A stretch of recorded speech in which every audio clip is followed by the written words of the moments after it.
यवतमाळ वाशिम लोकसभा मतदारसंघाची मतमोजणी 4 जून रोजी यवतमाळ येथील दारव्हा रोडवरील शासकीय धान्य गोदामात होणार आहे। या संदर्भात जिल्हाधिकारी डॉक्टर पंकज आशिया यांनी या केंद्राची पाहणी करून मतमोजणीच्या तयारीचा आढावा घेतला।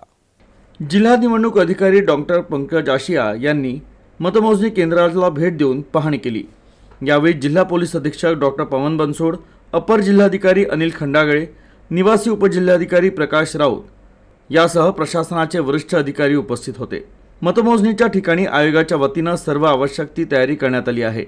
4 वेगवेगळ्या हॉलमध्ये विधानसभा मतदारसंघनिहाय 6 ठिकाणी मतमोजणीची प्रक्रिया पार पडणार आहे।